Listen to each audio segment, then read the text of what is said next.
गणपतये नमः. ओम गम गणपतये नमः. आज 19 जानेवारी 2026. आजची कविता आहे स्मृतिदिन. या दिवशी वडिलांचं निधन झालं आणि अर्थातच तेव्हा मी लहान होतो आणि तेव्हा म्हणजे 19 जानेवारी 77 साली त्यांचं निधन झालं. अतिशय दुःखदायक घटना घडते. जेव्हा आईवडिलांचं निधन होतं ते म्हणजे अतिशय दुःख असतं आणि लहानपणी झाल्यानंतर अतिशय दुःख असतं. संपूर्ण जबाबदारीच आपल्यावर पडते आणि प्रत्येक क्षण हा मोठा कठीण वाटतो असतो.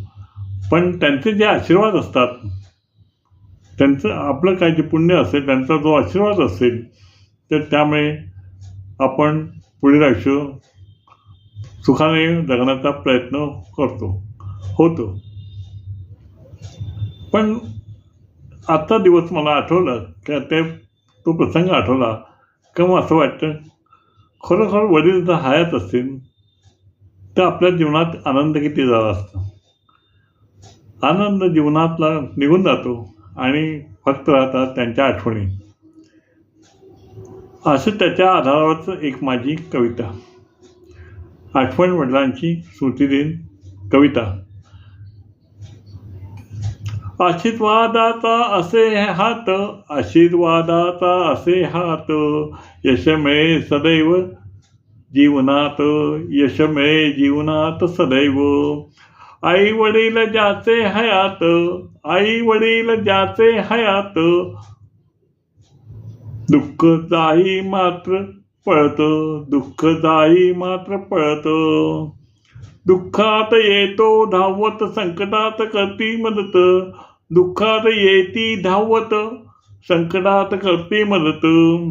स्वतःचे अश्रू लपित, स्वतःचे अश्रू लपित, डोळे आपले पुसत, डोळे आपले पुसत. संस्कार जाती शिकवित, संस्कार जाती शिकवित, आयुष्य जाती आपले घडवित, आयुष्य जाती आपले घडवित.